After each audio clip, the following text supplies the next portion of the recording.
जब तक हरिशरणम ये नहीं, तब तक शास्त्र कहता है तुम निर्भय नहीं हो सकते, तुम निश्चिंत नहीं हो सकते, तुम निशोक नहीं हो सकते, निशंक नहीं हो सकते, तुम्हारे संशयों का नाश नहीं हो सकता, तुम्हारी विपरीत धारणा मिट नहीं सकती। तो सुखी कहा, अशांतस्य कुतः सुखम। मान लो बहुत पढ़ाई पढ़कर उन स्थितियों पर पहुंचे होंगे, बहुत मेहनत, बहुत वैभव, बहुत बड़ा पद, लेकिन भय मुक्त नहीं। ब्रह्मा भी परमेष्ठी पद है, देवराज इंद्र त्रिभुवन पद है। आप परम पद के मार्ग में चले हो, जहां निर्भय, निश्चिंत, निशोक, निशंक, कोई संशय नहीं, कोई विपरीत भावना नहीं, हर समय परमानंद। तुम्हारा ये मानव देह पाप कमाने के लिए तो है नहीं, व्यर्थ में इसको मत खोइए। हमारा ये धर्म है, हमारा ये कर्तव्य है। धर्म निर्भय करता है, कर्तव्य तुम्हें निश्चिंत कर देता है। अगर जो करना चाहिए वो किए हो तो तुम निश्चिंत होगे, बेपरवाह होगे। तो लगा कि तुम्हें जो करना चाहिए वो नहीं किया, इसीलिए तुम चिंतित हो। अभी मानव जीवन का जो परम धर्म है, परम कर्तव्य है, उसे नहीं समझ पाए। अगर नाम जप करते हुए सब भगवत सेवा की भावना से प्रभु को समर्पित कर दो, अभी निश्चिंतता आ जाएगी, अभी डर समाप्त हो जाएगा। सबके हृदय में डर है, देख लो, कहने की बात नहीं है। वो एक दूसरे डरते हैं, क्या तू डर रहा है इसीलिए क्रोध को धारण किए हुए है। जो बलवान होता है, निडर होता है, मुस्कुरा के निकल जाता है। क्षमावान बलवान होता है, क्रोधी क्रोधी नहीं। हाँ, निष्कामी बलवान होता है, कामी नहीं। पक्का तुम्हारा जीवन पाप कमाने के लिए नहीं है।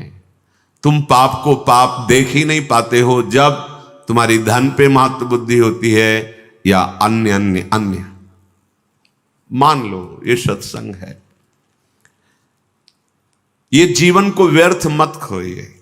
बहुत बड़े विद्वान हैं धुंधकारी के पिता आत्मदेव, लेकिन पुत्र की कामना व्यथित किए हुए थी। पूरा प्रकरण है, हम केवल अंतिम प्रकरण उसका वो अधर्माचरण देख देख कर, पापाचरण देख कर उनको बहुत पश्चाताप हुआ कि जो हमें महात्मा मिले थे, यदि उनसे मैं भगवत मार्ग की शिक्षा ले लेता, पुत्र प्राप्ति का ना हट करता, तो आज मैं दुर्दशा को न प्राप्त होता।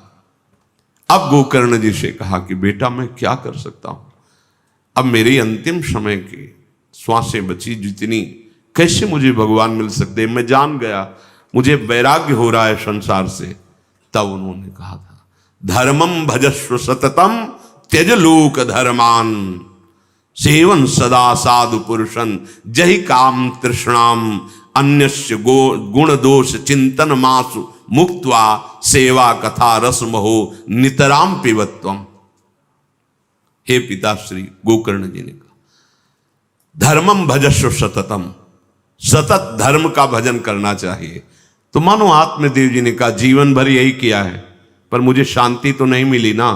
तो बोले त्यज लोक धर्मान, लोक धर्मों का पालन करने से परम धर्म की प्राप्ति होती है। अगर नहीं हुआ तो लोक धर्म में कहीं चूक हो गई आपकी। ये जितने लोक धर्म है इनकी पूर्णता है भगवत चरणारविंद की प्रीति। नहीं तो सो सब धर्म कर्म जरि जाओ, वो धर्म कर्म में आग लगे जहां भगवान के चरणों की शरणागति नहीं, भजन नहीं, प्रेम नहीं। जहां न राम पद पंकज भाऊ, सो सब धर्म कर्म जरि जाओ। इसीलिए श्री भगवान भी कहते हैं, सर्वधर्मान परित्यज्य माम एकम शरणम ब्रज। ये परम धर्म है भगवान की शरणागति, भगवान का भजन। धर्मम भजस्व सततम, कौन से धर्म का सतत भजन करें? बोले त्यज लोक धर्मान, लोक धर्मों का त्याग करके सावई पुंसाम परो धर्मो, परम धर्म वही है जिसमें अधोक्षज अच्युत भगवान श्री हरि के चरणों की भक्ति हो। त्यज लोक धर्मान, बोले लोक धर्म का त्याग करके भागवत धर्म, प्रेम धर्म, परम धर्म में स्थित होने की मेरी सामर्थ्य खो गई है। तो बोले एक जगह ये सामर्थ्य प्राप्त होती है, सेवन सदा साधु पुरुषन, जाओ और भगवत प्रेमी महात्मा के चरणों का आश्रय लेकर उसकी सेवा करो और उनके वचनों पे चलो। पर ध्यान रहे, महत्संगस्तु दुर्लभ हो, दुर्लभ है, अगर मिल भी जाए तो दुर्गम हो। उनकी कृपा प्राप्त करना बड़ा कठिन होता है, क्योंकि हमारी मानसिक बुद्धि होती है और मानसिक बुद्धि से हम उनको तौलते हैं। गुणातीत स्थिति को समझना गुणातीत होने पर ही आएगा। आप गुणों में हो, गुणातीत को नहीं तौल पाओगे, नहीं जान पाओ, इसलिए दुर्गम कह दिया गया। बहुत दुर्गम है महापुरुषों से कृपा ले पाना, और अगर निर्वाह कर ले गए तो अमोघस्य। तो बोले क्या दुर्गमता होती है, उनकी चरणारविंद में अपने आप को हम समर्पित करते हैं तो हमें वो अमोघस्य स्थिति तक पहुंचने में क्या दुर्गमता। तो जहि काम तृष्णाम,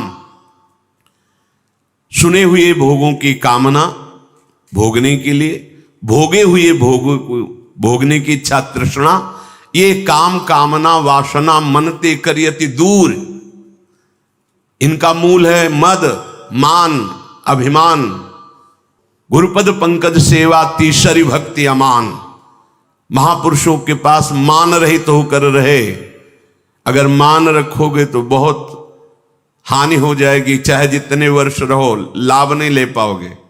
बछड़ा बनने पर पिन्हाएगी गाय और दुग्ध पान करोगे, अगर बछड़ा नहीं बनोगे तो है पूरे शरीर में दुग्ध पर पिन्हाएगी नहीं।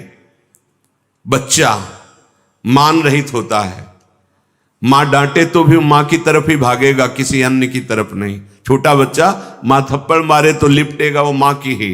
ऐसे ऐसे सदगुरु, ऐसे भगवत प्रेमी महात्माओं का संग।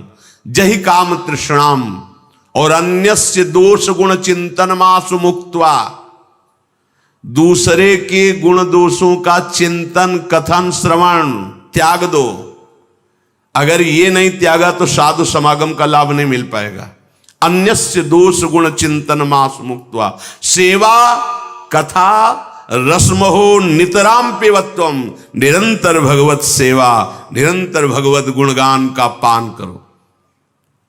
ये आज्ञा करी थी गोकर्ण जी ने अपने पिता को। हम अपने मानव जीवन को खो रहे हैं। बढ़िया मकान बना लिया, माना 50 करोड़ का तुम्हारा मकान बन गया, बड़ा सम्मान तुम्हारा देश विदेश में है, लोग तुम्हें आदर देते हैं, ठीक है, ये इस देश का है। अब तुम्हारा जहां जाना है वहां का वीजा नहीं बना है, पास नहीं, जहां जाना है वहां के खर्चा के लिए संपत्ति नहीं, सब यहीं रह गई। चलो अब भय शोक जन्म मृत्यु, इनसे तो तुम्हारा बैंक बैलेंस नहीं छोड़ा पाया। अब भोगो जो शुभ अशुभ कर्म उनको भोगो। अगर बीच बीच में सत्य कमाई कर लेते राधा राधा राधा, तो ये जाएगी आपके साथ, ये आपको पास दिलवाएगी प्रिया प्रीतम के समीप जाने का। राधा राधा, जैसे कोई मार्ग में ऐसे तो सबको प्रणाम करते देख, जब कोई राधा राधा राधा राधा, एकदम हृदय आह्लादित हो जाता है, पास बन जाता है, ये अपना प्रिय लगता है। जाके मुख से धोखे निकसत राम, ताके पग की पग तली मोरे तन की चा। भगवन नाम भगवत चरणारविंदाश्रय, जीवन बिल्कुल व्यर्थ खो रहे हो यदि ये नहीं है। मान लो अभी तुम्हारा अभिमान, तुम्हारा ये सब वैभव धूल दूसरित कर देगा काल, एक झटके में मिट्टी में मिला देगा। तुम्हारे साथ चलने के लिए केवल नाम है, केवल भगवद आश्रय है।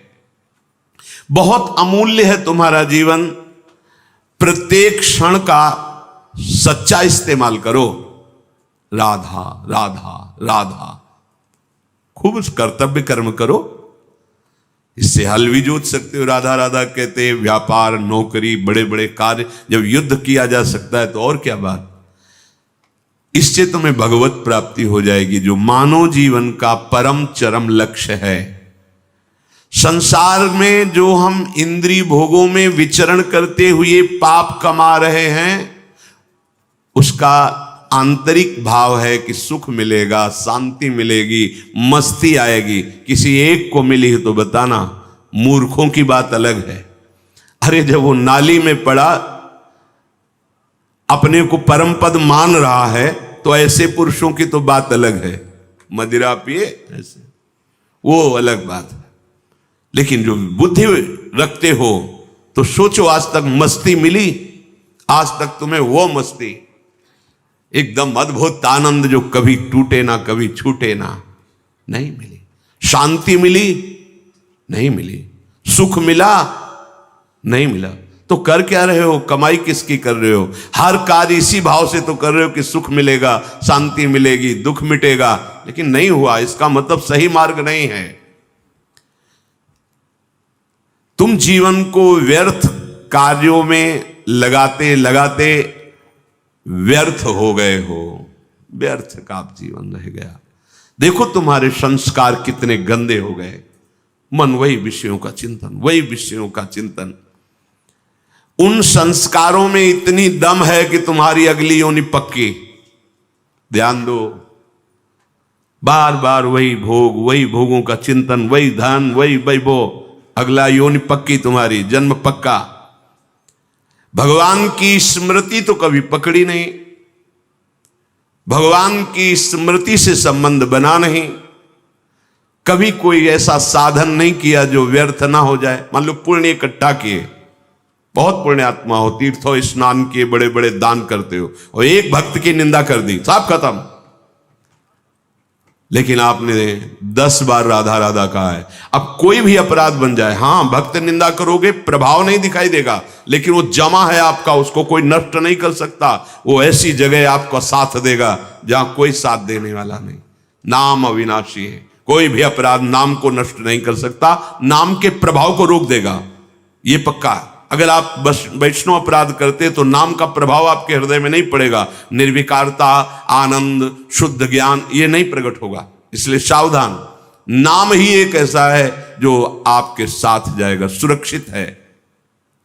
क्या तुम इतना सुंदर मानव जीवन पाकर इतनी बड़ी हानि बर्दाश्त करोगे?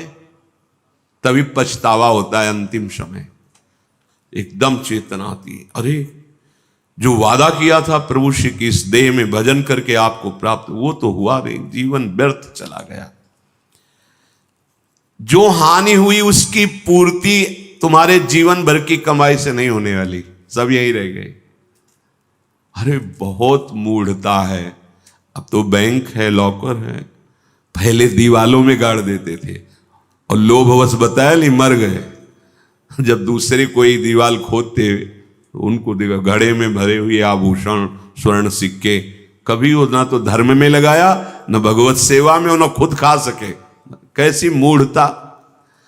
इसलिए एक प्रार्थना सबसे है, तुम अपने जीवन में जैसे जी रहे हो, जो कार्य कर रहे हो, कर्तव्य कर्म, उनसे हटने की बात नहीं कही। उनमें एक कार्य और जोड़ लो, नाम स्मरण, नाम जप। कितना सरल सहज है।